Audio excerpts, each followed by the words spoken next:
What's going on, everybody? Thank you for being here tonight. It has been a hectic day. You don't know how close this show came to, I was going to say not happening. I would have made it happen. But there were some bumps in the road along the way. So advanced thank you to our guest tonight, my guest tonight, Doug Nacker from Hissy Fit Reptiles. He's hanging out. He's in the green room. He made it.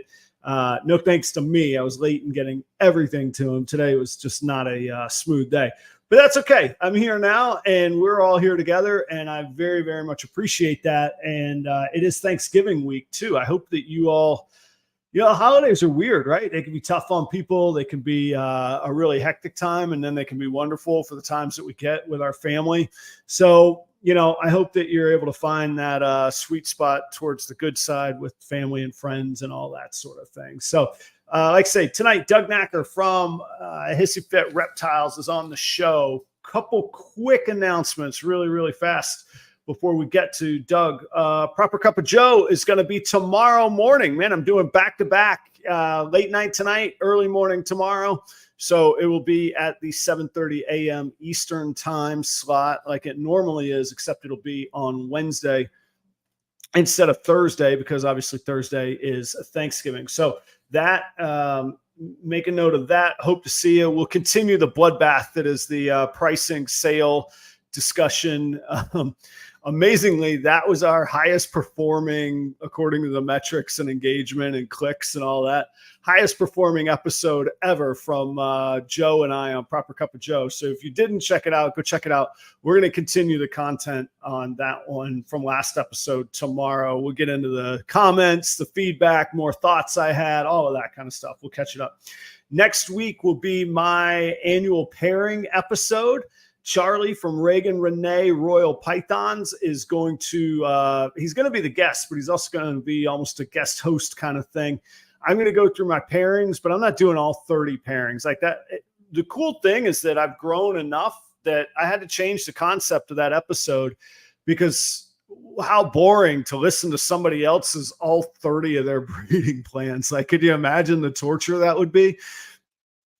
So what I'm going to do is my 5 favorite pairings, and then my bottom 5 pairings that I'm least certain about, that I want Charlie's input on. He's so analytical. He's so insightful. He's a good friend, and he's been a real asset on the show before. So I'm going to bring him back, and we are going to knock that out. And he's so analytical and precise. He requested that we had a show prep meeting, which let me pull back the curtain. Those never happen, okay? That doesn't happen here. So we're going to do that. We're going to have a nice tight show for everybody. So that's next week, Tuesday night, same time, same place, next Tuesday night.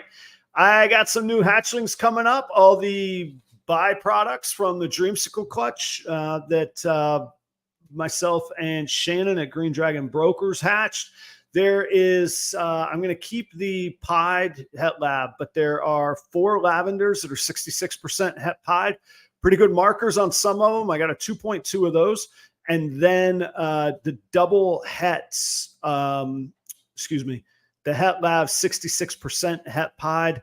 Again, a couple of those with really good pied markers. The normal het and then 66% pos het pied, they stick out like a sore thumb, the ones that I would swear are het pied. Obviously, I can't assure you of that. But anyhow, if you're interested in any of that, message me. And by this time next week, I should have my clutch of Kryptons cut as well. So it's still an exciting time, still eggs coming down the pipe. Thanksgiving. Look, I hope I always give thanks. Thanksgiving it's a really special holiday. I won't say it's more special than Christmas, especially now that I have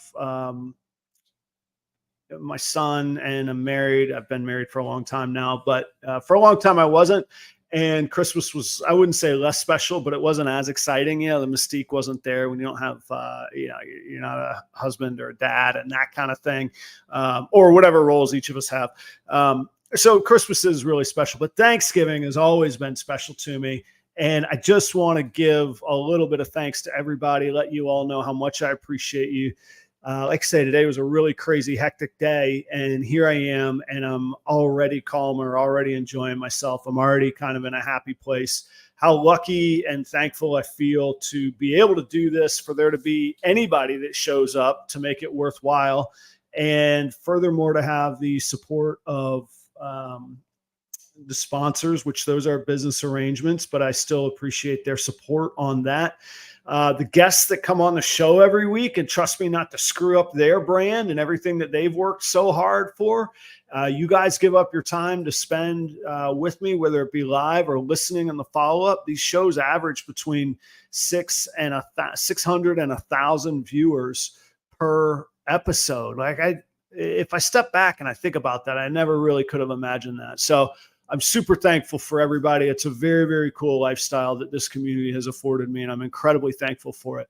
Those of y'all that are working on Thanksgiving this weekend and on the holiday, especially in food and beverage, just because that's where my heart is the closest, know that at least if nobody else, me, Adam at Proper Royals, doesn't take you for granted and appreciates you. The chefs on my crew, the exec chef and this executive sous chef, on the Wednesday night before Thanksgiving, they would go into the kitchen at about 10 o'clock at night.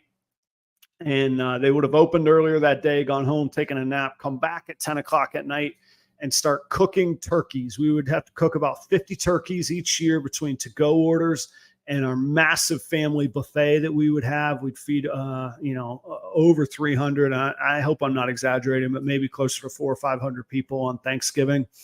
And that took cooking 50 turkeys. If you think about how big a turkey is, where do you even put 50 turkeys before you cook them? Where do you brine them? Because, I mean, if you're a chef, you're brining your turkey. You were charging good money for turkey, and then, oven space. Can you imagine? You can't fit 50 turkeys, and it's amazing the logistics that go into feeding that number of people that many turkeys. And they would start at 10 o'clock at night. Our buffet would open at 11. We'd start sending out to-go orders. We'd have the whole, you could order to-go Thanksgiving dinner from us, and they'd get there at 10 at night. I would get there at about 3:30 in the morning, mostly just to show moral support, because what was I going to do?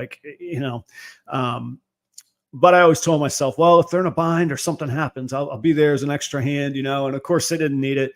So I would set to cooking us breakfast, fresh coffee. And by about 4 o'clock, the three of us, that was Jake and Charlie, Chef Jake, I forced them to sit down, and when I say sit down, it's usually around a prep table in the kitchen.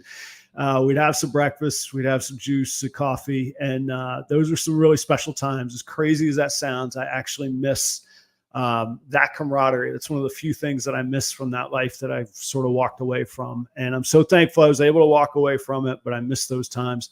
Guys, I don't take you for granted. I'm thankful for all of you, and thanks very much. There's enough of me rambling, but I think thanks is important, and it's a special time. So have a good Thanksgiving. Enjoy the time with your family. Here's a little hint. If you bring up politics, you could probably save a few bucks on Christmas spending.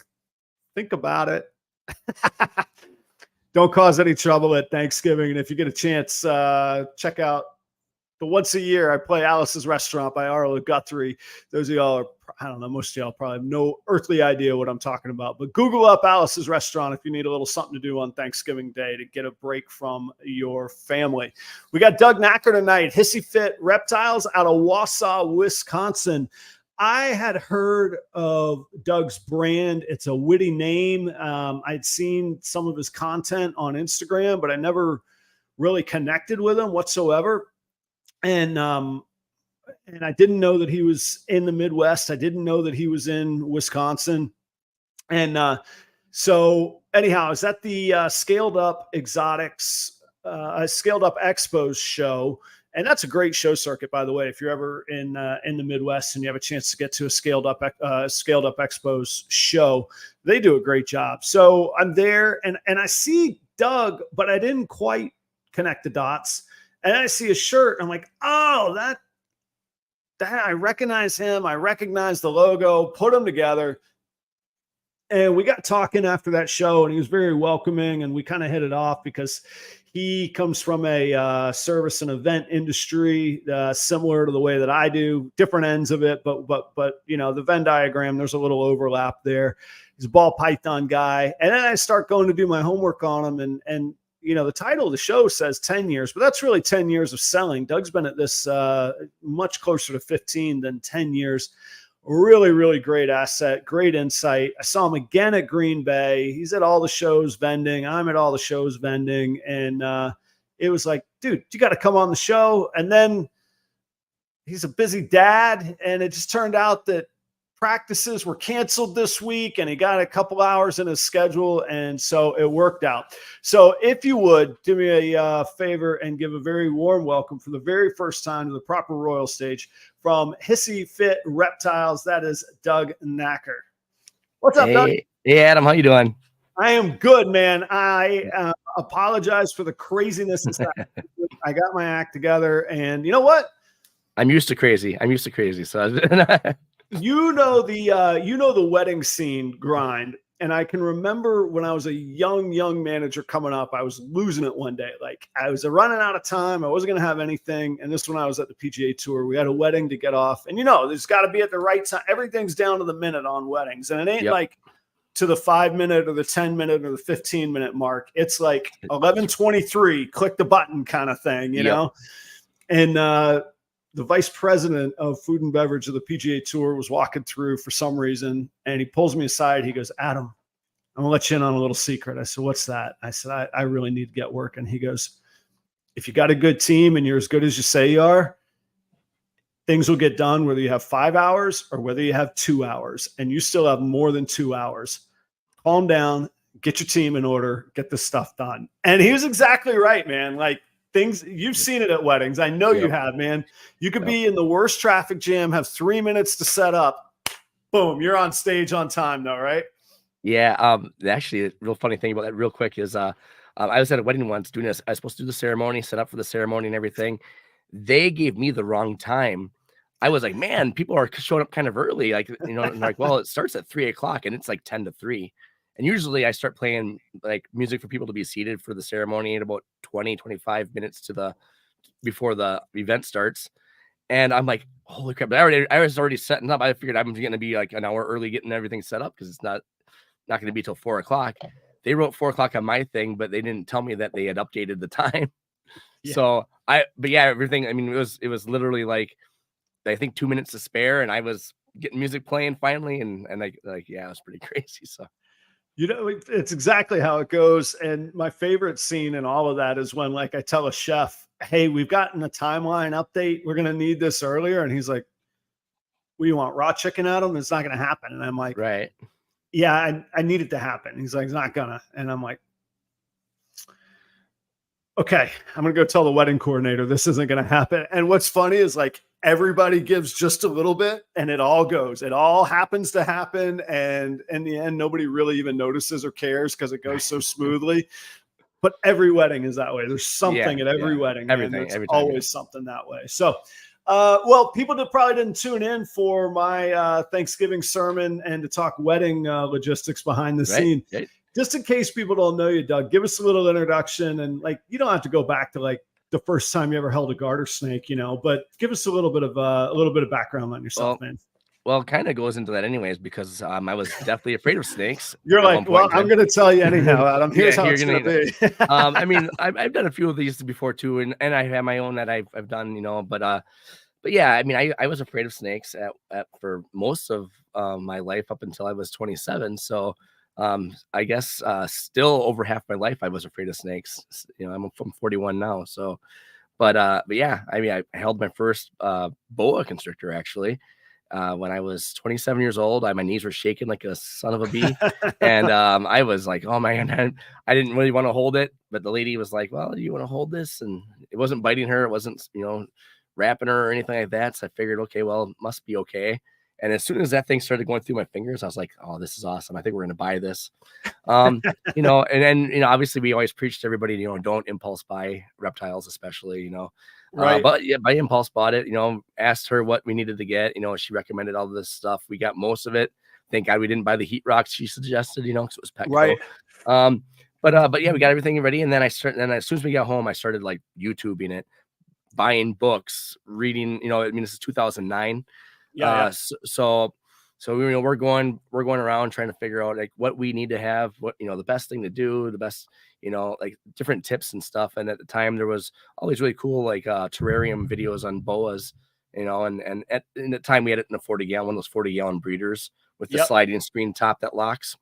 And one of the things, you know, like, oh, if you want to keep the humidity in, you can either put like a damp towel on the top of it, make sure there's still some screen so people, or so air can flow through and everything, but helps keep the humidity in there. And I'm like, oh, cool, do that.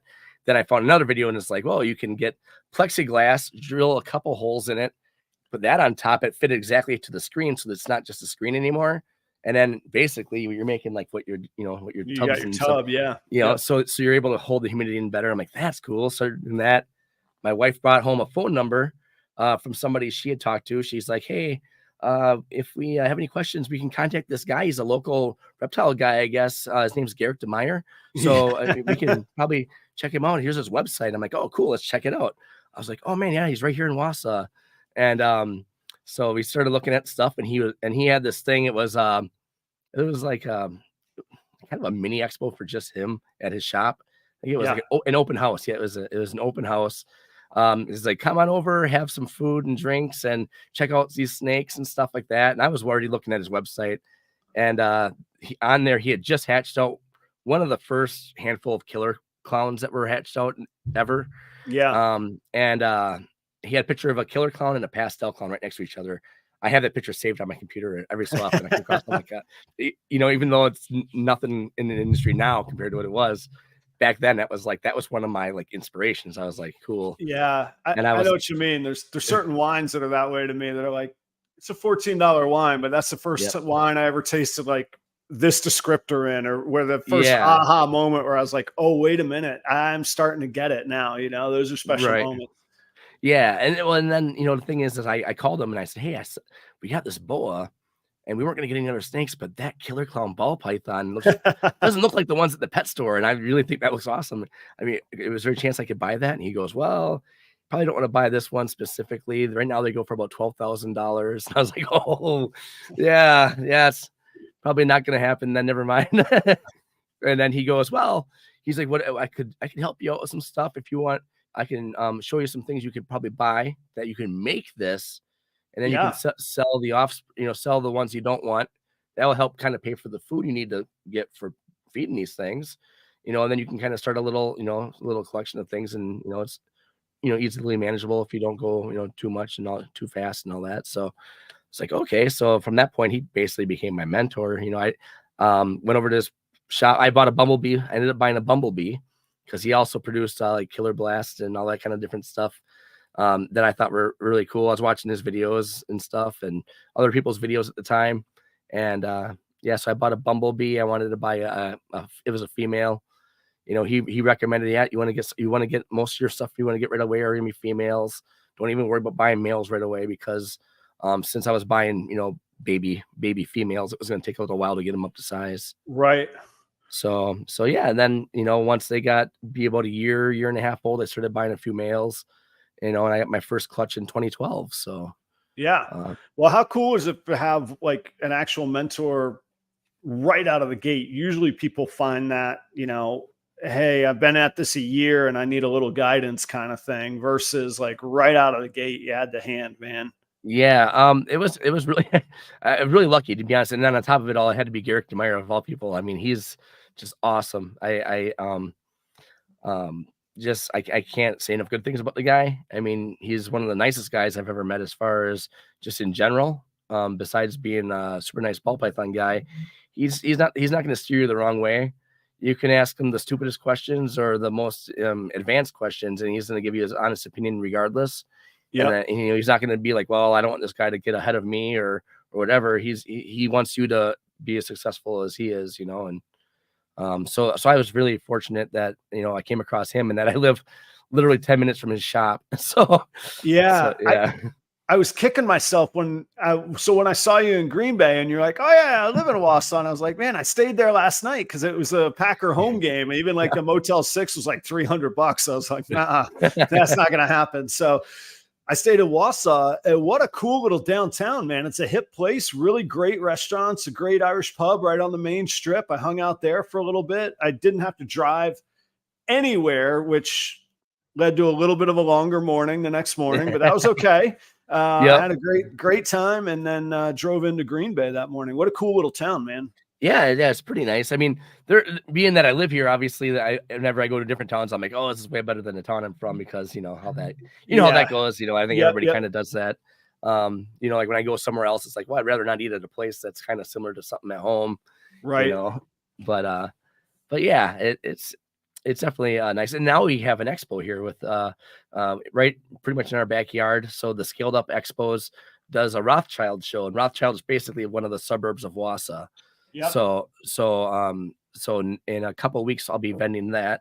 And even if I don't hardly have anything to take to one of those shows, if it's the one that's right here, I try to vend it anyways. If not have anything to sell, I at least bring things to kind of show so people can kind of see.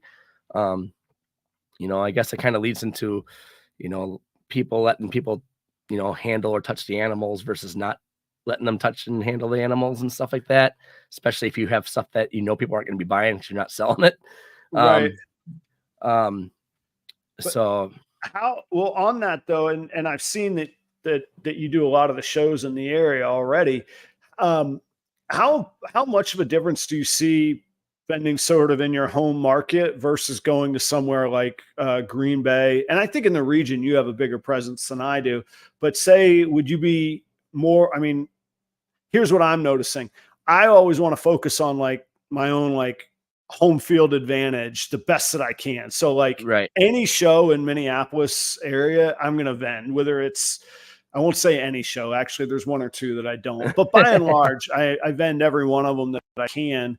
And then Green Bay is really the farthest one that, other than Tinley, that I have scheduled for 2024. All the rest are within a 3-hour radius, so I don't have to get hotels.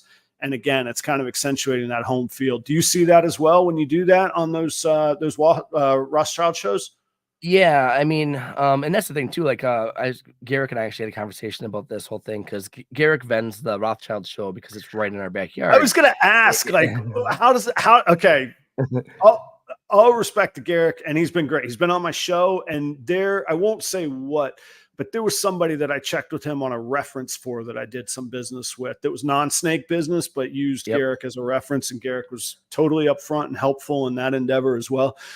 How does it help? Because you get so much turnout and and the crowds, you get a little bit of the crowd left over, or are you trying to compete with Garrick and you're just like, what am I doing here? Well, you want to hear here's the funniest thing. Okay. So cool. The very first Rothschild show that we had, we're like, okay, we got to do this. You know, this is right in our backyard and stuff. And Garrick is like, well, I'm actually going to ask him if you could be right next to me because, you know, if I have to go to the bathroom or, you know, whatever, if something happens, I'd rather you be there. Somebody you can trust. Yeah. Yeah. And then same thing, like if I had to go or something, you know, and Garrick can keep an eye on my stuff for me or whatever, and make sure nobody walks off with something they shouldn't or whatever. Yeah. Or, so every single Rothschild show, I am right next to Garrick in there. So they see my stuff and they see Garrick's stuff. And I'm always like, oh man, I hope Garrick didn't bring too much awesome stuff with him. Well, feel free if you want to put in a good word with Dylan and Brittany. You know, I'll bring up the caboose and the line there if you like. Right. Okay. nice little correlation of all the really cool ball pythons and a couple of awesome vendors. Yeah, heck yeah. Well, and I gotta say, actually, first, it's very cool of him, and it's practical, and he is a very practical guy. It's practical, but also I just had that experience at the Cold Blooded Expos show here in Minneapolis. It's unbeknownst to me. Chris at Epic Style, he goes to the promoter and he says, "Hey, it's Adam's first show. You mind putting him right next to me? I think he vends solo. We can, you know, it'd be cool." And Chris and I have become pretty good buddies over the past year or so. And So we became, kind of good buddies to hang out and we try and get dinner, whatever it might be. So unbeknownst to me, he had arranged for me to be right next to him at the local Minneapolis show. So now he's a gecko guy, so there wasn't a whole lot of overlap. And he does have a couple ball pythons, and I even sold one of his ball pythons for him because I knew that somebody wanted specifically what he had, and I didn't have it. I was like, no, it's right there. I mean, come over here. Actually, that's the funny thing about the lacrosse show. When you and I first finally met in person, I actually, the only two snakes I sold in that show actually were Garrick's. Garrick had sent a few snakes with me. Really? Since he wasn't going to be at the show. He's like, well, yeah, if you don't mind, I'm like, all right. And the one person was like, they were looking at one of my snakes, one of Garrick's snakes, and they're like, oh, I don't know, and they were like the pet quality, pet level. Sure. Yep. And everything. So it's just kind of more of like the way they looked. They're like, oh, okay, they like both of them, and they're like, I think we'll go with that one. And that was Garrick's. I'm like, oh yeah, darn it. But Garrick was pretty cool about it and everything. So I got to give a huge thanks to Jason, $5. Thank you very much. I don't know about this whole Packers fan thing. Look, I got the purple light. I'm in Minnesota. I'm trying, I'm trying to cover my Prince and my Vikings vibe, and keeping it all together. But no, thanks very much. Jason is in the Proper Royals Patreon, and he's been kind enough. He donated a candy het pied female that we're going to raffle off to the Patreon members tomorrow. So I'm not saying that anybody who signs up for Patreon tonight can get into that raffle. That's not what I'm trying to do, and that wouldn't be fair to the current Patreon members. But we do cool stuff in the Patreon. So check it out, guys, if you ever want to, in the link down below. And all of Doug's information is conveniently, I have no affiliation, but very conveniently in a LinkTree link. If you guys ever want to be a guest on Proper Royals and make my life easy, have all your stuff in a LinkTree link. Then I can put the one thing there and it'll get everybody everywhere for you right there. It's down in the description too. To answer Jason's question, yes, Packer fan. Started watching the Packers, I think it was like 1993 or so, 94. But it was when Brett Favre had basically taken over. I was around, I think I was in 5th or 6th grade, and that's when I started kind of getting into the whole football scene and stuff, playing with my buddies out, recess and all that kind of stuff. And yeah. So we're on our 3rd quarterback since I've been a football fan, Packer fan. So you've done it. You've had a pretty good run, I gotta say. Like, all things considered, you've had like as a what you said, 94, 95, as a guy who got a hometown team in Jacksonville in 1996, neck and neck. You've had a far better stretch than I've lived through. For me to say from a 5th grader to a 41-year-old, and we've had 3 starting quarterbacks, pretty crazy. That's pretty. 2 of them first ballot Hall of Famers, and arguably top 5 all time kind of. Yeah, deal, we'll see how this one pans out. It's been an interesting watch here. Like, luckily, I've missed some of the bad ones being at Reptile shows, so because we do them on Sundays. So I got a feeling that I hadn't experienced in a while. So Green Bay is interesting in that it's the smallest market of NFL team. I think that's a fact, but it's a very small. So I say that factually, not as in it's good or bad, but it reminded me of when I went to school in Gainesville at the University of Florida, where it's a decent sized city, but game days, every road in is packed. It doubles or triples in size. All the businesses go crazy. Even the airport, the show was right next to the airport that day. Yeah, even the airport was busy, the private jets and all that coming in and out. And the traffic home, man, the traffic didn't thin out until thank God I went to the bathroom before I left. I stopped at a gas station and I was like, well, back in the car, Adam, keep driving, man. This ain't the place for you. Yeah, when I left, I'm like, oh, I'm hungry, and there's this really good place in Green Bay called Old Chicago, ironically enough. And they have I think there's like this chain. I think there are some in Chicago, but they have one in Green Bay, and they have really awesome pizza, and they have this really awesome beer infused burger type thing or whatever. Okay, really good. But anyways, I'm like, oh, I'm gonna go there, and I completely forgot there was a Packer game that was getting done right around the same time our Expo got done. Yeah, and I was like, oh man, the traffic sucks really bad right now. It was terrible. Yeah. But, so, all right, well, we've had this. Actually, I enjoy this. This is how the show goes. Sometimes we just hang out, but to try and get back to it, it's the most popular topic, but very few people that have opinions on it have lived through quite a lot of ups and downs, and both booms in the industry, but also boom times and economic downtimes in the general economy. So what do you see and feel right now as somebody with that perspective? And I'm not going to feed you any more lines. Just what are you feeling on the state of the market right now? This feels vaguely similar to the banana crash. You know, I wouldn't say banana crash, but like, because it didn't take down every morph with it. And right now it's just like, I feel like it's kind of hard to sell your mid to low level stuff for what you think they should be kind of going for. I feel like the high level stuff is like, okay, people still, in order to make the really other high end level stuff, they kind of need that. So the prices can stay there listed and everything. I mean, what actually gets paid for it under the table or behind closed doors and stuff, rather than the list prices. And that's, you know, between the seller and the buyer. Sure. But you know, I mean, there's stuff where I'm like, man, I have, you know, a couple breeder females for sale that are like, you know, $200, and you know, on Morph Market and at shows that are not selling. And it's like, man, it used to be where like if you saw normal females, adult breeders, without anything being het or anything like that, they were going for $200 a pop, you know, all day and all night. You could have 20 of them and they would all sell in one day, you know. But I think it's just right now, it's just straight. You see a lot of people getting out, you know, people are selling their collections because one reason or another, you know. You know, there's a lot of different reasons, and I never knock at anybody for doing that. You know, but I don't know. Some people are looking at the market the way it is now, and I just kind of have faith that it's going to get back to where it was. You know, as far as you know, where, you know, in 2020 when everybody was getting stimulus money and all that kind of stuff, you know, hey, I'm gonna have another $5,000 here. I'm gonna buy some other high-end ball pythons and stuff. Well, yeah, you know, you couldn't go out to movies, you couldn't go out to bars, restaurants. I mean, everybody found something new then. When you because everything's relative to every different person. When you say high end that you feel like is still somewhat protected or maintaining, what arbitrary number would you place with that?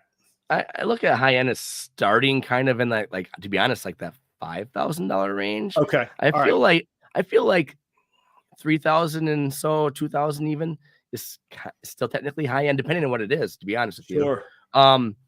But I mean, if you, depending on who you buy it from and if you work with them and on payment plans and all that kind of stuff.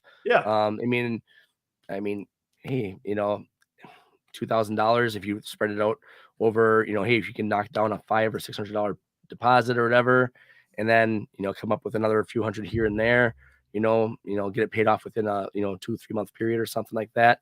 It's still it's a reasonable thing. I think it's still doable, and you can get a really nice snake that can definitely do well for projects. But like when I look at like the high end stuff, you know, the stuff that like, you know, Justin's obviously producing, you know, Bob Vu, you know, Garrick's producing some high end stuff.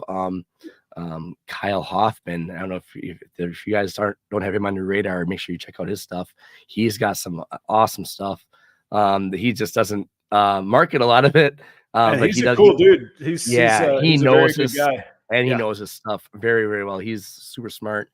Yeah, there's a lot of guys that, you know, just, you know, obviously Miguel was able to, you know, purchase a lot of the high end stuff and then start breeding it together. You know, when you're able to buy a $10,000 male and then a couple $20,000 females, you can make some banging stuff. You know, and you know, and he's been doing awesome for this industry because of the stuff he's been, you know, those guys are showing these awesome animals that are, you know, in my eyes are beyond my reach.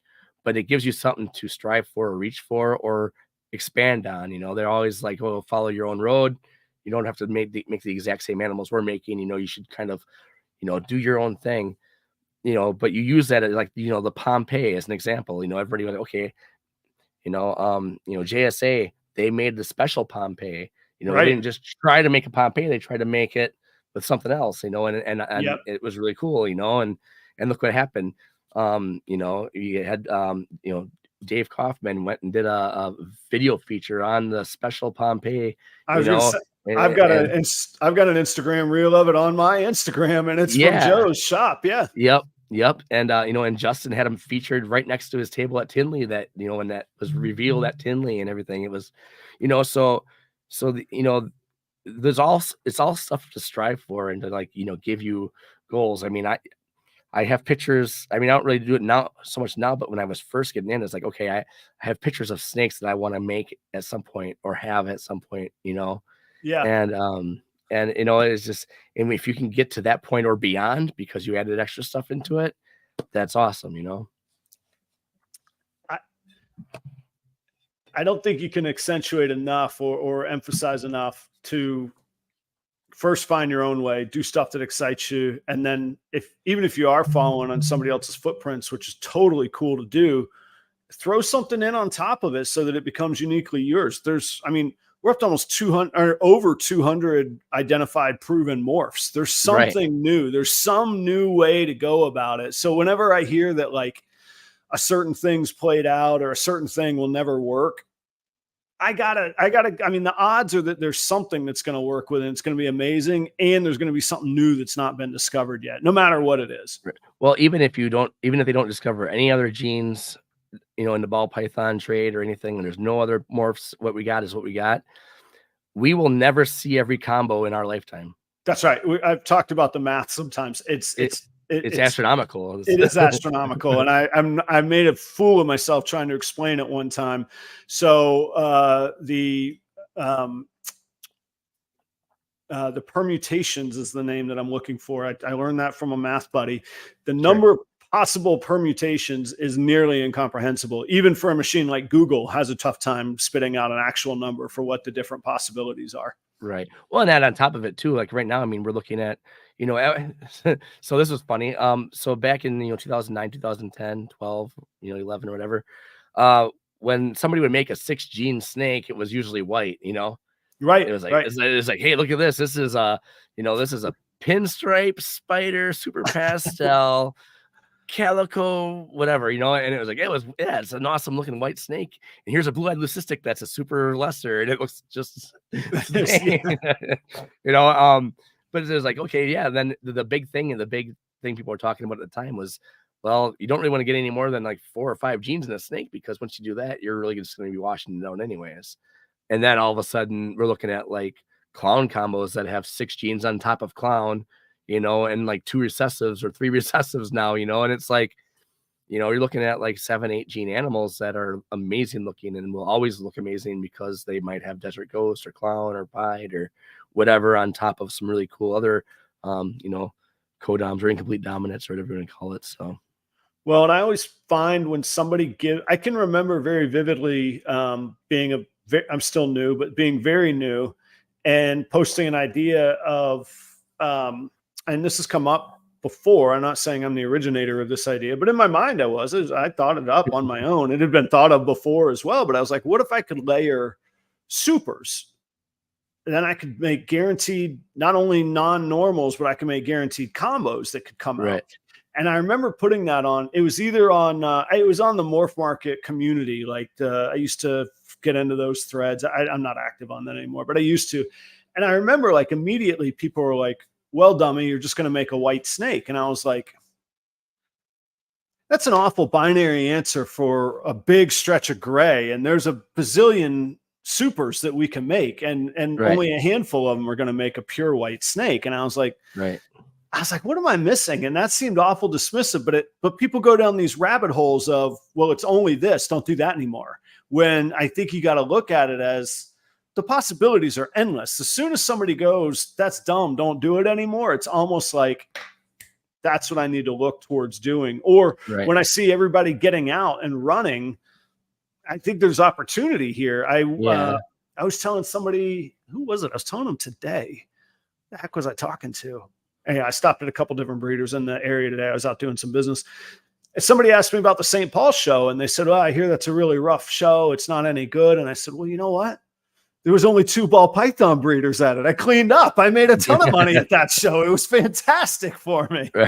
So like, you got to look for like, okay, if everybody's running from it, I mean, you know, if it's toxic and it's going to kill you, of course you got to run from it. But I mean, if everybody's running from something, maybe there's an opportunity there. I don't know. So anyway, when you said that about, you know, everybody said you can't do this anymore, but now we're doing it, but with just a little bit of a different twist, it reminded me of that.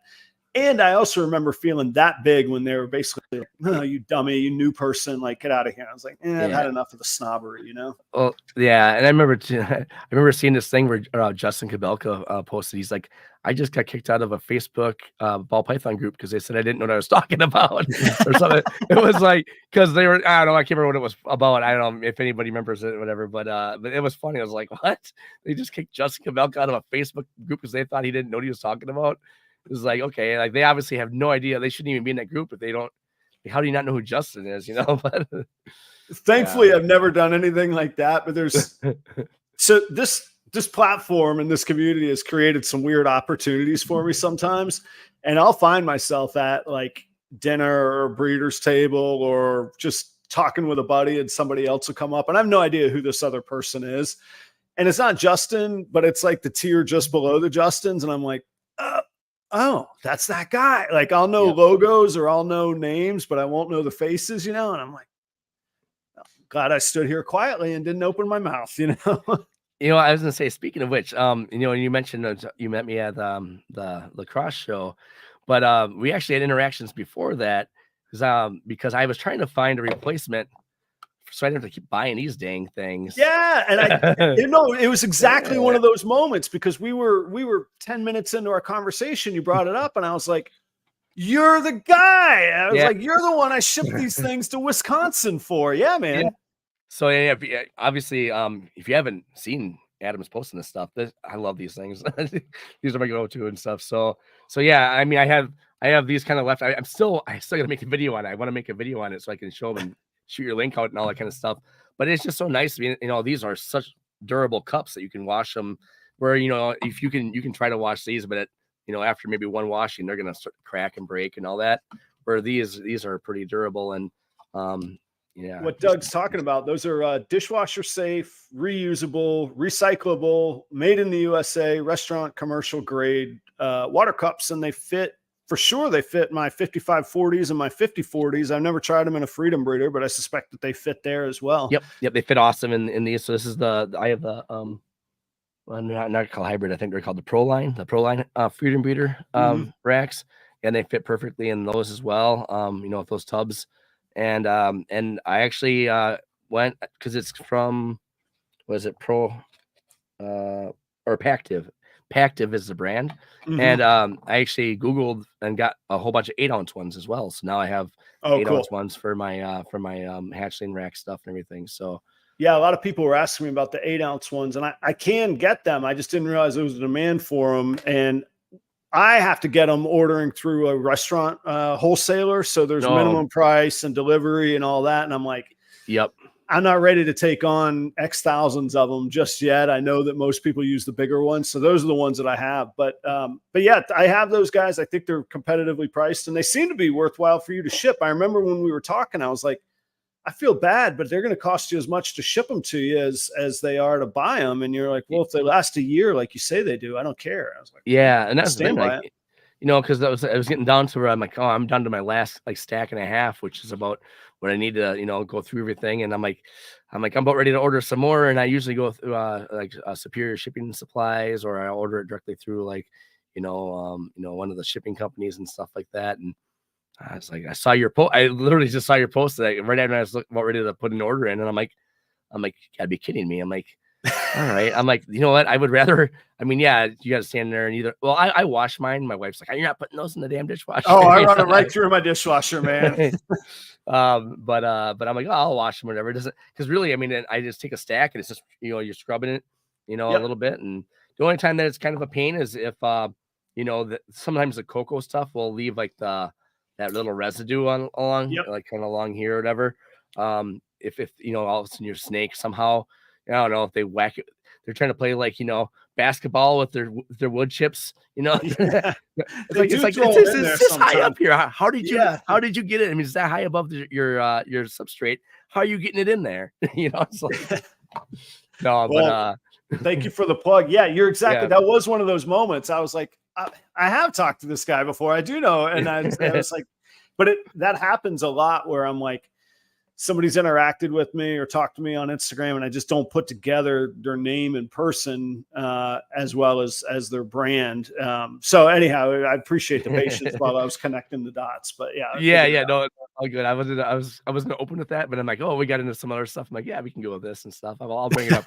I had him sitting here. I'm like, I was looking at him, I'm like, I'm going to mention it now. So, talk to us about, I know that, and you're extremely excited about it. Talk to us about I would say a gene you've isolated and you feel confident that it's unique, or where are you at in the process, and what do you think's going on with it? Definitely something. And everybody I've talked to Ozzy, I've shown Justin, I don't know. He was kind of busy, so I don't really think he even got a chance to fully delve into what I was talking about. He was kind of, it was when they were doing all that clutch stuff and revealing clutch for the first time and everything. And I was showing him pictures on that. But like I've showed Garrick, I've shown Kyle Hoffman, I've shown like, I'm showing you, and now I've asked our breeders at shows I've seen. Just this past expo, I showed Mark Petros and some Jim Ward, who does the next level racks and stuff like that.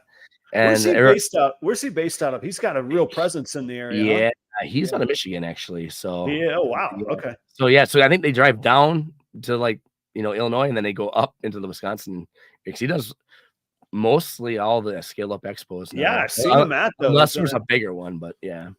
And I think he was at the maybe I'm making it up. I think he was at the Minneapolis show this past weekend. I could be making that up though. Past weekend.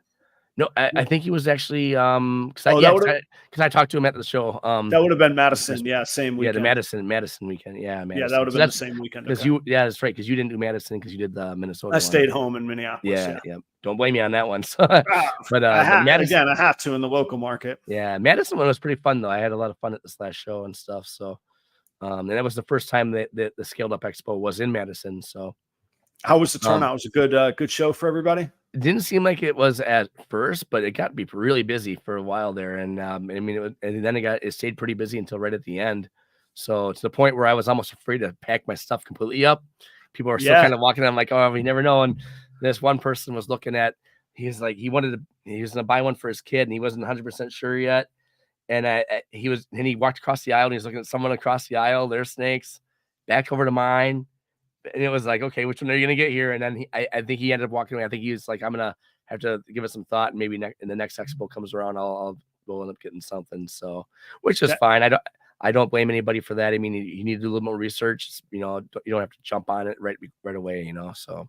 No, and it doesn't do any good to do, even if you close a hard sale to somebody that doesn't know what they're doing or isn't ready, and then they have a dead snake in 3 weeks. It doesn't do any good for anybody, not for the snake, them, or you, Yeah. Well, and so with ball pythons, I've kept mine in tubs. I've had a rack system ever since I had ball pythons, because that's what my mentor Garrick recommended, So, I mean, he was like, hey, at the time it was animal plastics. I had gotten animal plastics. So that's what he had initially. Then right after I got all the animal plastic stuff, he bumped over to the Freedom Breeder stuff, got all this Freedom Breeder stuff. Oh. I was like, oh man, I wish I would have got that now, and but because when I had my boa, and that was our first snake we ever had, I started with a terrarium on that. So I when people ask me how they should keep their ball python or their, like a snake like that, like a boa or a ball, I always go back to like how I kept it in the terrarium and certain things I learned, and I tell them about that whole, it help with humidity and stuff like that, and don't really worry about a heat lamp. You can, I would prefer, I would recommend the under the tank heating pad, sure. As long as you have and then put like, hit your thermostat with your probe, get that probe taped right on top of where that heat pad is, and and I always recommend like the foil tape, not like duct tape or any of that kind of stuff. And, so I tried telling people the stuff on that. And then if they, a lot of times they're still doing research. So like, they might not buy a snake from me that show, but maybe the next show they might, because now they've done the research, or they might have messaged me and asked me questions along the way. And then I also tell people too, I said, even if you don't buy a snake from me, feel free to take my card, feel free to contact me. Yeah. I would rather you have a good experience with the one or two or however many snakes you end up getting, and not be like, wow, this is a big mistake. We should never got a snake. This is the last one we're ever going to have. You know, I would rather them have a good experience. And if I can help in any way, even if they didn't buy it from me, then it's still a win, because maybe someday they will then, you know, or even if they don't, who knows, maybe we make a friend out of it, you know, so. Or they're going to let somebody know that you're a trusted person. I mean, that all goes back to that local market thing too. Like if I told my wife when I got home from the show this weekend, I did make money at this show, but even if I hadn't, I'm going to make money in the future from the interactions I had at that show this weekend, just to be a resource, just the way you said, hey, whether you buy a snake from me or not, like if what I don't have isn't for you, that's fine. But if I can be a help or a resource, or I can deliver in the winter when Morph Market can't on national sales, I can, you know, all of those little things that they all add up. You brought up a good point, and Rick highlighted it as well when you talked about not packing up early. That last lacrosse show, I sold 4 snakes that day. I didn't sell my first snake till 2:45. The guy that had been hanging out, he finally bought it. And in all my complaining about kids with lollipops, a family with a kid came and bought another one. And then at the end of the show afterwards, I saw like a mom that was still looking around, and she had been at my table asking questions. I said, hey, did you find your tank and what you need? And she goes, there you are. I got to get a snake from you. Cause they went, and I was like, yes. And then another breeder came over and goes, hey, I had a great show and I was eyeballing this, and they bought something. So there was 2 of them that sold after the show. And Rick was talking about the show this weekend. He said he did $1,200, right? You know, as the show was closing. I mean, it's again, it's the old, I kind of look around and see what other people are doing, and then I see the opportunities. Like, what does the body language tell the buyers if they have to interrupt you from packing up your signage to try and make a sale? They're just going to go on to the next guy, you know, like I think anyway. Yeah. That's what I tell myself.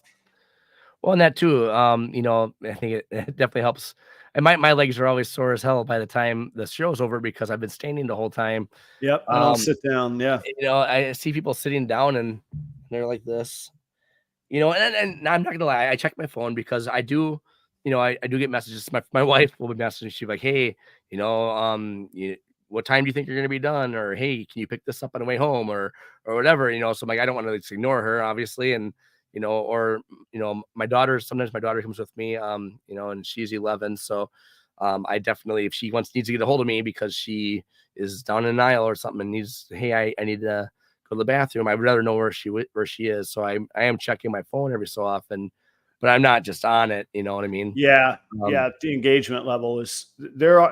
There's people that give off the vibes of don't interrupt, or if you approach me, you're interrupting me. Like, there's too much competition in the room. But you know, the customers give off vibes too, if you think about it, because there's the ones you can tell, and they're just kind of like, okay, they're not. You can tell they're probably not into ball pythons, or they might not, or whatever it is you're selling, you know. But you're obviously just checking out and see what real quick you got. But you get the person who's like, okay, like when they're like, you know, okay, let's see what we have, and they're looking around, and they're really more so looking exactly what you have, not just the glances. And I'll say, hey, how you doing today? You know, and they're like, oh, no, not too bad.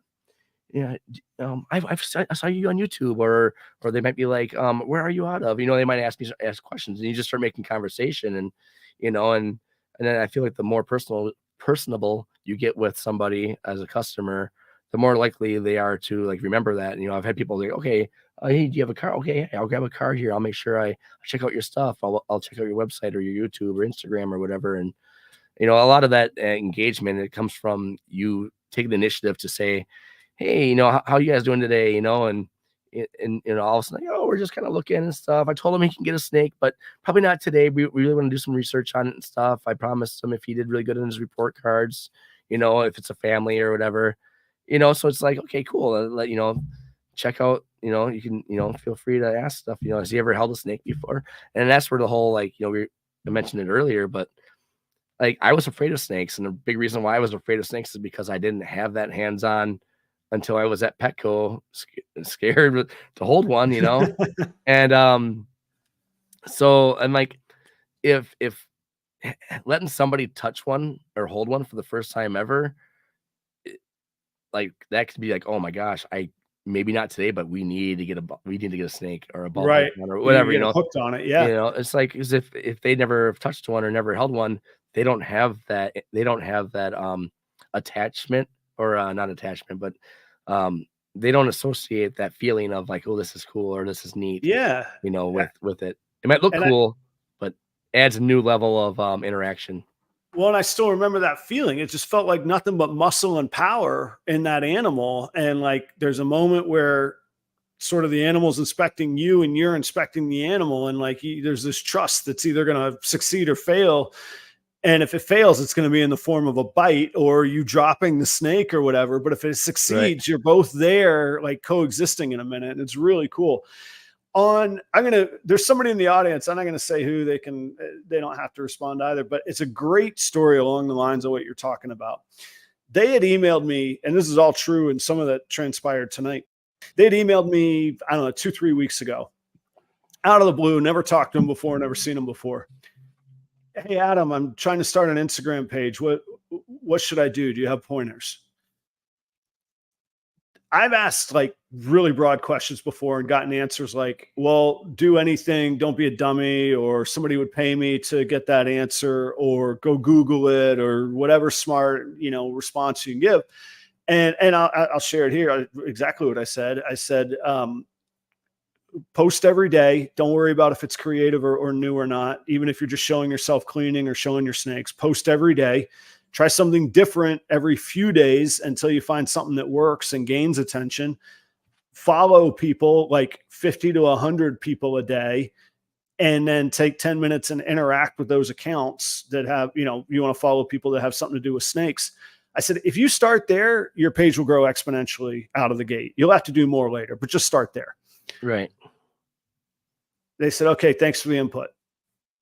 A week and a half later, Adam, I can't believe it. This is amazing. This is going great. And I looked at their page, and their followers have like quadrupled in a matter of a week, because when you're little, those swings are huge. Yeah. And so my point is, and now tonight they heard, oh, Adam has a Patreon. I got an email a minute ago when I diverted my eyes. They joined the Patreon group.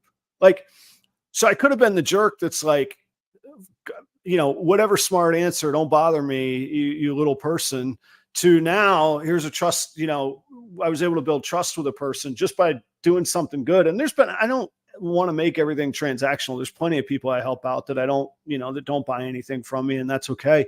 But that's just building the community and living the lifestyle and walking the walk. And I think that everything that you're saying is right along those lines too. Even if you don't buy from me, I want to help you, because if there's somebody else that has a strong presence or gains a strong presence, it's gonna make the whole industry better with passionate people involved in it. Yeah, one thing I would want to say too on that, obviously when somebody messages you or they message me and stuff, I don't my inbox isn't swarming every day with requests to talk to me or ask me questions and all that kind of stuff. And I know I've heard people be like, wow, I messaged Miguel and he just blew me off, didn't even respond to me, or I messaged Brian Barchek or Justin Kabelka. It's like, you got to realize those people are probably getting like probably 1,000+ emails a day, messages a day, probably people asking them questions about what they think the snake is and all that kind of stuff. They also have families and they have time where they want to spend they don't want to spend every waking moment answering everybody's questions and stuff like that. There's going to be times where they're not going to, answer you. I've messaged Miguel about a few things and stuff.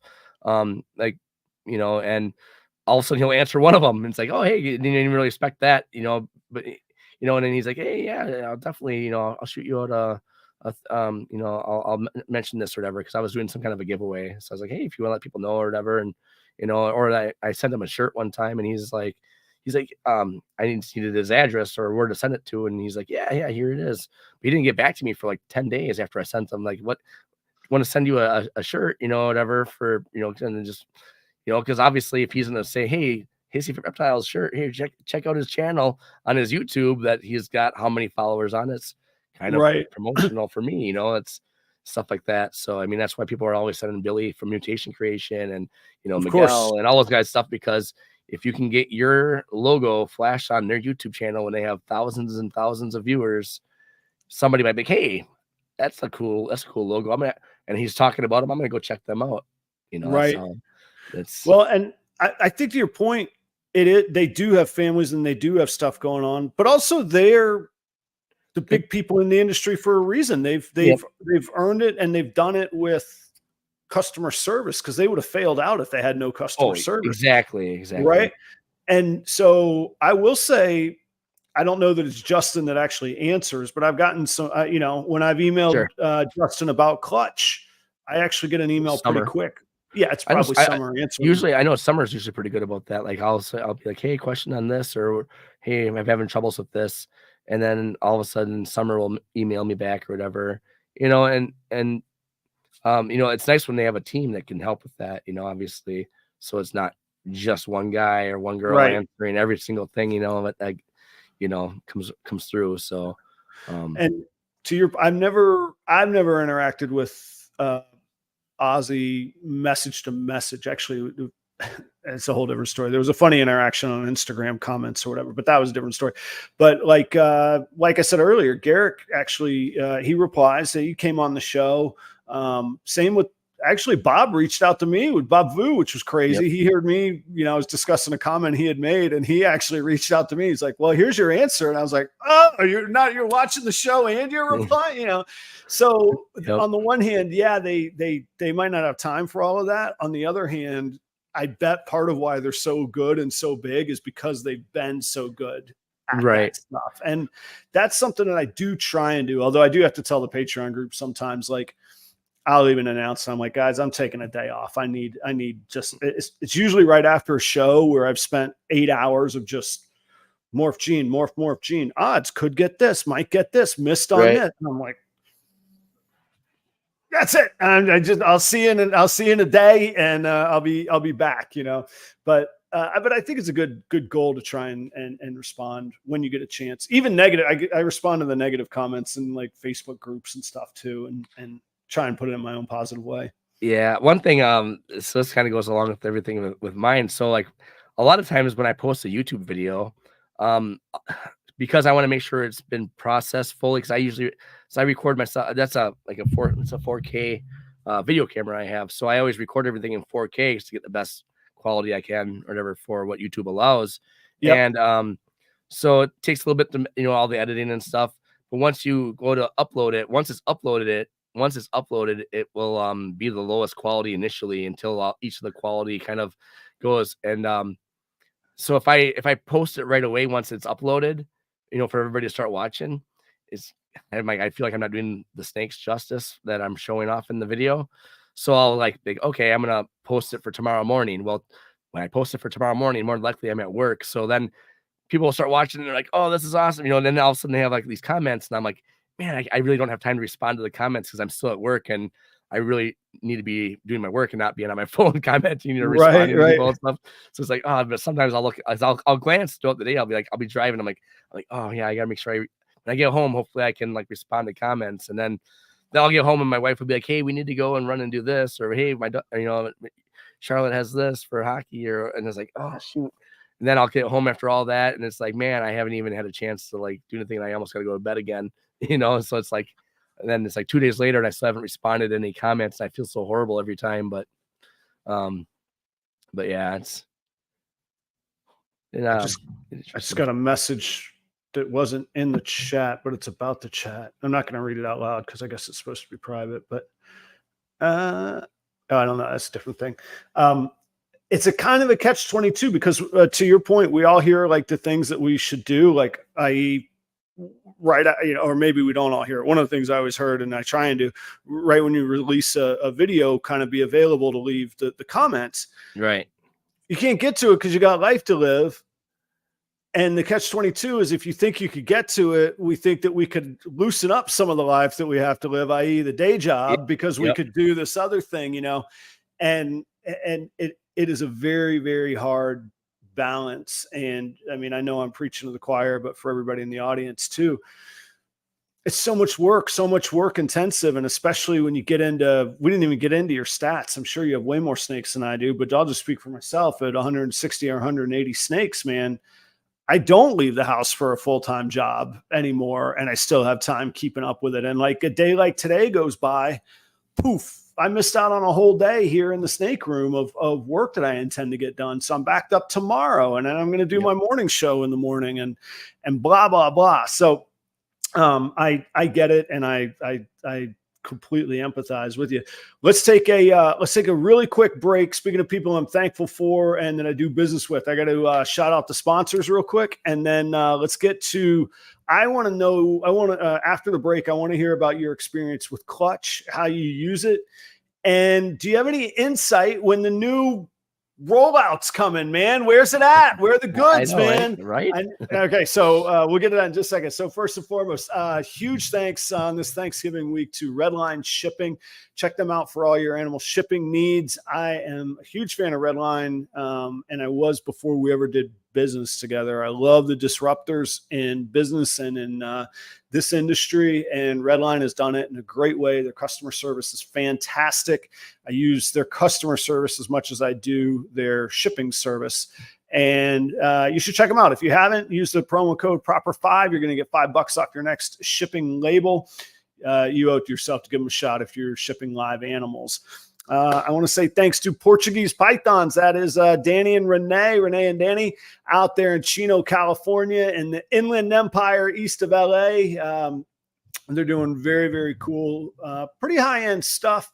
If you're looking at double visual projects, things like I know for sure they just had an Ultramel Pied combo clutch hatch, and I know that they make a lot of those animals available. They do have, of course, the byproducts and some of the building blocks to get you there. But check out Danny and Renee. They're fantastic to do work with, and truly just some very, very nice, kind people. Speaking of kind Californians, there's Keith out of Kreative Genetics.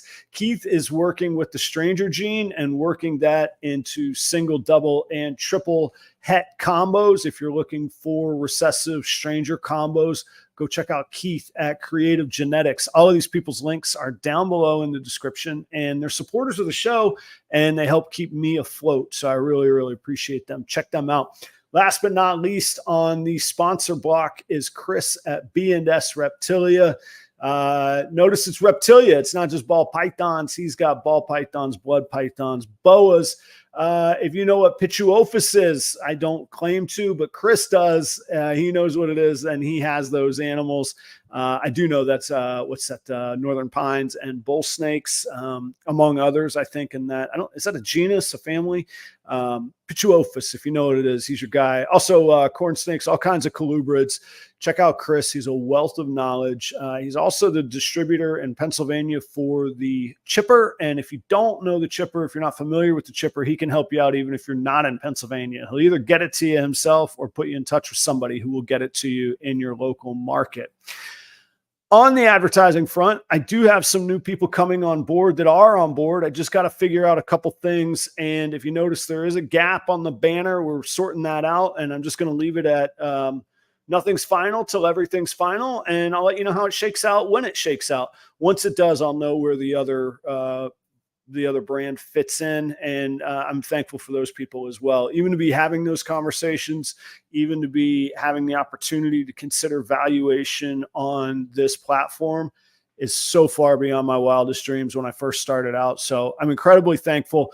This Thanksgiving holiday season would mean a lot to me if you would take the time to check out these sponsors and consider them when it comes to your purchases or your gift buying, perhaps as well. So check them out. A huge thanks to all the sponsors. Thanks, everybody. Check them out.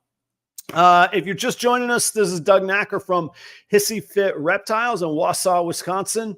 And we're going to jump into Clutch. I'm going to jump the gun because I know that you use the Clutch software yourself, Doug. Do you use any other, Husbandry Pro or any of the other project or animal management software that's out there? So I was using Husbandry Pro before the Clutch stuff, and the only reason why I really stopped using it is because I wasn't really using the features that it was.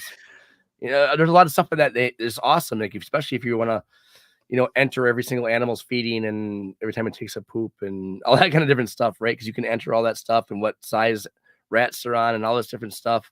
But then I always was like, okay, I got to pull all this stuff up anyways, and then I would end up being like, well, I'll enter the stuff later. I know what you know, I know it eats what size everything eats and stuff, because I have a spreadsheet with all my Right. animals on. But the biggest thing, when Clutch came out, I was like, well, that's cool, because that's the main thing I want anyways, is like what my breedings are. And so people can kind of see those breedings if they go to that, you know, and stuff. So I have mine, all my stuff is public, because you can make your what you have going on public or private.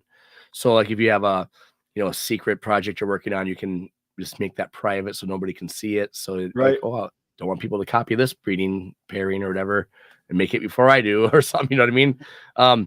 But everything I'm able to make, I think everybody else is probably able to make it too. So Right. but yeah, so I mean, so I was using it for that, and to be honest, I wasn't even really using a lot of it. I'm like, oh shoot, I have like 3 or 4 clutches that I forgot to even enter in Clutch that I had come out. So I'll enter them, and like one of them only has like 10 more days before it hatches, and I'm finally entering it into the Clutch software and stuff like that or whatever. And but the thing is a lot of the features that Clutch has, Morph Market kind of already has as well. Like you can enter your whole collection into Morph Market, and then it's not really where you can make the pairings and stuff. But if you say you want to have this animal and this animal, it will give you like what your possibilities of making whatever Right. are. You know, and you can kind of set your you know, like your males, this male's gonna breed these females, or this, you know, this female's being bred by this male and this backup male or whatever, which is similar to Clutch. But so I basically I did both of them, because I'm like, well, I'm a Morph Market member as well anyways, I might as well do it on there just to kind of see how it is. And my problem is just keeping everything updated. You know, since I probably haven't updated what snakes I brought in over the last, you know, 2 months on either of the programs. But going to Tinley, I got really excited about that new, you know, feature, and I'm like, keep looking. I'm like, where the heck is it? And there's Where is it? no updates. Yeah. They're like end of October, early November. I'm like, to be end of November now here, you know. So it's like, Well, and so I saw your video. So Kai from Lucas Landon Royals had I was asking around to breeders that I really trust and that I see as sort of analytical and making me to get me going the way that they approach their collections. And Kai is one of those guys. And I had asked a few other people around, and Kai said, well, I don't use either of them, but I'm pretty excited about Clutch after seeing this video. And he sent me a link to your video. Oh, nice. Yeah. And it was right around the same time I'd seen you at Lacrosse. And I was like, again, I was just connecting dots. I was like, man, what an opportunity I missed not to engage Doug a little bit more here. So, so I watched the video, and then that was actually the message that I sent to Canova, and I said, hey, what's the rollout date on this thing? I'm pretty interested, and I'm at the point where I need some management software, and honestly, the multi-generational management is what I need. The day-to-day, who eats what, when do they eat what, did they poop or did they shed? I can handle that. That's fine. It's this multi-generational gene family tree stuff that I really need help with. And then they showed all the pairing analysis, the breeding analysis, the drag and drop different options to pop out good quick options, and the user friendly layout of it too. I think it's something that I really am drawn to by Clutch. So again, I think it was Summer that answered, but whoever answered said November 10th. I was like, perfect. I'm signing up for the trial. I'm going to get everything loaded in, updated, and boom, I'll drop my money right when this drops. November 10 goes. I'm like, yeah, baby, I'm going to do my pairings. This is going to be good. Not the November 11th. I'm like, hey, when's this update coming? And they're like, well, we're testing. We're getting it just right. It's going to be Thanksgiving when it comes out now. And I'm like, man, I need to go from doing my pairings to actually pairing. And this, I'm really trying to hold off and not just do my classic spreadsheet thing, but it's what's going to happen now. So I guess I'll do it sort of retroactively. But I will say one of the things on Clutch that I like is that, say, this is, and I'm sorry, I'm talking a lot when you're the guest, but one of the things I like, and you could tell me if you use this or not, or other angles that you use on it, is you could search by a specific gene and say it's lavender, and it'll bring up every lavender that you have in your collection. And that seems pretty basic. Like, yeah, duh, Adam, you could do that. You know, you could search for lavender in your spreadsheet. I could, but I'm not a spreadsheet designer, first off. Second, I like what I realized is on my spreadsheet, I realized I was missing some of my males. And again, you go, well, okay, don't miss your males, pay attention to details, make spreadsheets that are searchable. And you start going, yeah, but I'm not a computer. A software that would do that would be great. Oh, Right. well, you could miss a male on clutch. I could, but I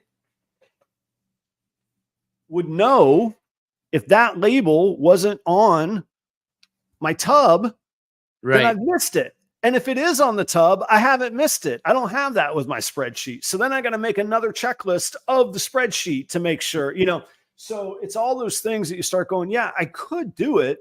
And then you start feeling like a caveman. Yeah, I could rub 2 sticks together to start a fire, but I've got 92 other ways that are better now. And clutch kind of fits into that. So now when I'm doing to go all the way back, when I'm doing my pairings now, I'll use my spreadsheet, but I'm going to cross-reference it with my clutch inventory to make sure that all the animals are there and that I'm considering the right options. But I would love to have the breeding module released is what I would like to have. What I think is gonna be cool about that is like it will say, okay, if you pair this with that, here's some of the things you can make. And it's like, oh yeah, because you might say, okay, I want to try it. Let's take this male, put this female, and see what I can make. Oh man, I really didn't think I could. I really don't want to make most of that stuff that's in there. And if I do make that one thing, sure, cool. But man, this other pairing, I didn't even realize that it's got some really cool, outcomes. Right. Or and you don't have to calculate it. You don't have to calculate it in your head. All of us are going, yeah, but I can do that calculation in my head. Yeah, you can. You can do long division in your head. You could do exponential math in your head if you want, but we got machines for it, right? Right. Well, and then, one of the things too is like it will let you know if certain genes are lethal if you pair them together. Yeah, so it'll give you the red flags. Yeah. Like, oh shoot, I didn't even think about the fact that this had hidden gene woma and this had spider or this whatever ones are in there that are gonna maybe cause issues and stuff. But like right now, like so this right here is my 2023 2024 breeding plan. So basically I do it on I just do my Samsung notes or whatever, and I punched in my mail and I put all the the females underneath them basically, and I'm like, it'll be nice to put this stuff into plug this stuff into clutch. Right. Yeah, I got to do mine on my because I got the pairing show the next episode. Like not only is December coming, I got to start pairing, but I got my episode I got to do too. Let me see. There's a couple of questions. Is it more or less work? That's from Josh. I'm guessing you're asking more or less work than HP, but I don't know that answer. Clutch is relatively simple. It is a lot of work. The initial upload, I did it individual. You can do a bulk upload, but I didn't explore it because I was. Yeah, I like to experience everything inside out, like the tedious part. I feel like once I know that, I understand it better. So I actually purposely didn't do the bulk upload, but maybe the bulk upload is easy. Yeah, the bulk I did a couple. I did like just a handful of them. I didn't do my whole collection because I was like, what if it's messed up and I don't want to have to redo everything all over again? Yeah, that was the other. Yeah, I wanted to learn how to walk before I ran, sort of thing. Yeah. Kind of the same thing with Morph Market, doing a bulk upload of the stuff for sale because you still got to add the pictures and all that stuff. If you don't already have them on a thing or whatever. But like with clutch and stuff, it's super easy to you start typing in a morph. So if you type in, let's say like Disco Inferno, it'll say Disco Fire, or if you type in, like a lot of the stuff it recognizes as, the names that people give them, like the weird, funny names. I gotta say, I dislike that, man. I type in all my morphs and then I printed up my cards and I got freaking nicknames. I don't even know what they mean on my rack now. I'm like, okay. I'm like, all right, I know that snake is a purple passion, but I don't even know what it's a Mojave and something. What now? I got to learn 2 things when it was simple just to say Mojave, whatever the heck it is, Yeah. I don't like that. I prefer that not. I don't really like if it's like a 2 gene animal and it's I mean, some of it just makes sense. Bumblebee, that just made sense, whatever and all that kind of stuff. But like when you have like a 6 or 7 gene animal, it's like I would rather call it like something small, like Pompeii is way better than saying, red striped spot nose, black pastel, yellow belly clown, or whatever the other genes are that are, you know what I mean? Like, no, but I know that, but also then, but I feel like it adds to some snobbery. It shows like somebody will be like, oh, I'm working on this. And I'm like, I got to be honest, I don't even know what you're talking about because like you say, I didn't memorize all 6 of the genes in there, you know? Right. Anyway, that's it's a feature. We'll just leave it at factual that it's there, whether we like it or not. Right. Shannon asks, will clutch morph into another marketplace? So my take on it. Oh, and Jake said he thought he heard Justin say it's not really wants to take it as a marketplace. My experience, so you alluded to it earlier, maybe it's better put as like a social community of buyers and sellers. So maybe it's not actively a marketplace, but you can absolutely list animals that are available. And, you categorize animals that stay in your collection that are available. You could put a price with them, and then you can list your collection as public or private. And then you could search other people's clutches. So, I mean, there's clutch. You can go look at their clutches. So in that way, right. Exactly. There's a wait list and everything. So yes, it does. There is a sales and a marketplace component to it. One thing I found is that, right or wrong or good or bad, it seems like there's a really fairly high-end breeder focus that Justin attracts. So I'm probably the lowest on the ladder in the gang of users on that. And that's not me being self-deprecating. It's just a fact of the matter. I mean, I'm breeding, pastel Enchi Kryptons that I'm pretty excited about this year. That's pretty much it. So, but there's a really, I would say, a very educated crowd on clutch that's using clutch. I was scrolling through some of the breeders and who is engaged in it and who are the users on it. So I'm wondering, are you Doug, are you privy to any of the beta testing on the different modules and that? Are you at that level of engagement with them? No, actually, I when I did the initial beta testing for clutch when it was just being unveiled or whatever, I thought I had signed up pretty quickly once they announced it. Apparently not quick enough because I wasn't part of the beta testing. Oh, okay. So I was like, oh, really? But because I'm like, but then I did like the video and stuff, and I released the video, and I was like, well, when I got into the Tinley one, especially for this update thing, and I interviewed Summer was awesome. She, she was super cool about everything and totally willing to answer any questions I had and stuff. And I was like to myself, I'm like, I need to upload this before Justin uploads anything about it because then mine might be like recommended if you watch his. I may, because obviously I'm gonna have a little bit of a different take on it than him because he was part of creating whatever, and all that kind of stuff. Yeah, there's as far as input and all that kind of stuff, where I'm, asking questions about like, hey, now how does this work? Because a dummy like me might not understand it otherwise, you know what I mean? So, so yeah, I think in general, I mean, whether it's Clutch, Husbandry Pro, or anything like that, even if you're just doing spreadsheets, as long as you can have kind of a basis to kind of look at what you have in front of you, so you're not forgetting things and you're not overlooking and stuff like that. I think it's just, I mean, I have, I don't have it down here, but like for my feeding and stuff, I do all that on, even though I could do it on whatever, on, Husbandry Pro and all that stuff. I actually have a list of every single snake I have. I have a female page. I have a male page. I have my for sale page. And then I actually took on somebody else's stuff as kind of like kind of a rescue type thing or whatever. But as of right now, I'm basically trying to get those snakes in a decent amount of shape and everything to rehome as more of a pet line of a thing, even though they're kind of, some of them are high end. But it's gonna be more of a pet type of a level thing. But anyways, I have these different sections, and I have I have a one marked for each of this is an Excel spreadsheet. I have a one marked for all the mediums that need to be fed to whatever snakes, and then I have all the weights so that and I know what needs to get what and all that stuff. And then at the bottom it says like how many mediums for the females, how many smalls for the feed, all the way down to rat pups or fuzzies or whatever. And then if I need mice, I try to, most of them are on rats. Then my males, whatever. Then I have on the last thing I have, it's like, okay, like it's a how many rats do I need to thaw out type thing. So it Yeah. says females, males for sale, and then like the rescue stuff, and it'll say whatever mediums, smalls, whatever of each one, and on the bottom it'll say the total amount of mediums I need to pull out to feed everything. And then so I do that. So I mean, it was a pain in the butt to get started, but now that I have it there, all I have to do is punch in or move on. You know, oh, they went from a small to a medium. Now this female's on medium rats.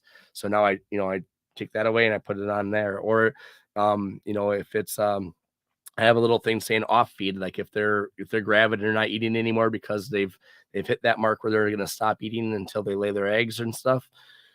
Now I know I don't have to pull out a rat for that snake and stuff like that, you know. And then when I'm feeding, then I can have that sheet for me. Okay, this one's getting this is getting this is getting this. And so I use that more than an actual program when I'm feeding, even though it's right, you know, but even though I still have the clutch program, but I use it for other stuff. So well, and I take great value in a couple things. One in processes and systems. So I think that consistent, however it's organized, if you're using something to guide you through it, it's vital to do that. And if anybody's like really into that or really doesn't understand what I'm talking about, there's a book called The Checklist Manifesto. I highly recommend reading. And it talks about everyday, whether it's everyday life or whether it's airline pilots or whether it's surgeons at Johns Hopkins University. They go all the way. They go all the way from a practical improvement to literally saving lives when these sorts of mentalities were implemented. And so systems, processes. But the other thing that I like that I don't ever want to give up, ideally, I mean, at some point I'll scale out of being able to, but then Bob brought it up in his own way, is that I want to have interaction with my animals. I don't want to just have numbers and data on a sheet that drive everything. I want to see how that animal's behaving. I want to see what its body condition is. There's, you know, a 1,500 gram female on one can look very skinny versus 1,500 grams on another one that can be very, very robust. And you might make different choices of what to do with those animals. And that's where the data, you know, and somebody like Wes in the audience would say, well, we could collect data on their circumference and we could collect data on different body points. We could. We need to get in there and go do that. And that's what I'm doing by interacting with my animals. So I don't ever want to sacrifice that either. So I kind of like, for myself, I tell people I like Clutch because it actually does less than Husbandry Pro, but what it does, I like very much the way it does. I like the usability and the flow of it. And that is, disclaimer, without me having actually ever used Husbandry Pro. I've never interacted with Husbandry Pro. So I've enjoyed Clutch so far for whatever that's worth on people's radar. Doug, we have come to the time where I need to boogie. I have not eaten dinner yet this evening. I haven't sat down and relaxed since my crazy day started. And I don't want that to be at the expense of you.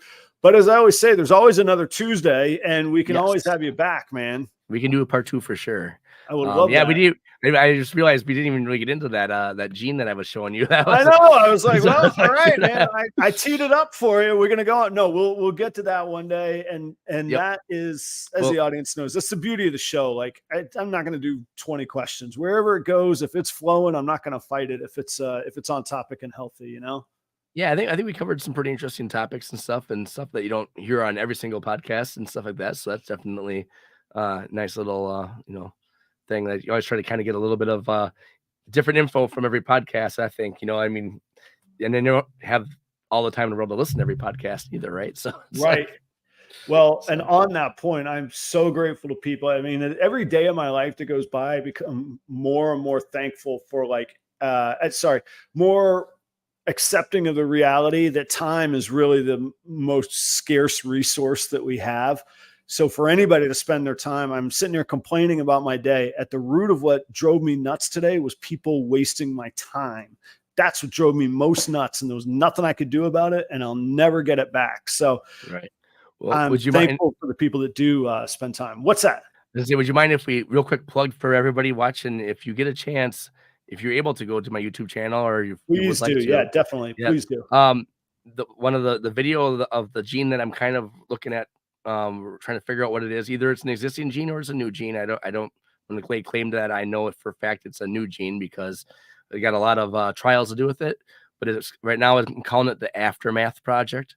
So, and the one specific snake that is just really got me not knowing what the heck is going on is one I'm calling the Annihilation. So that's the annihilation of the aftermath. These are all very doomsday sounding. Yes. Do you need is the seasonal depression and gray that envelops us here in the northern Midwest weighing on you? It's the Packers' new situation that we got going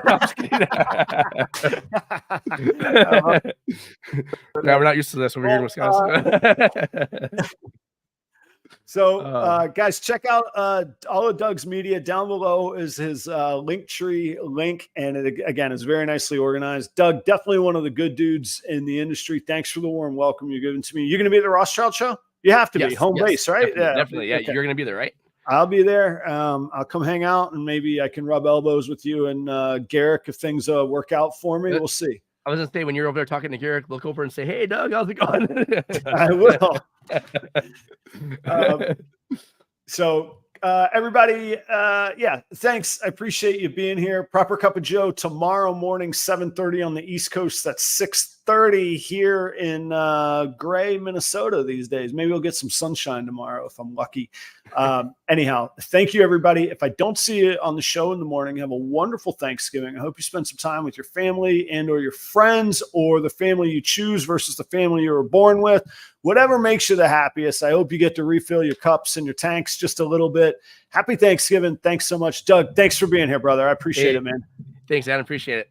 Yeah, stick around for just a second, all right? I'm going to hit the music and chat. Cheers, everybody. See you next time.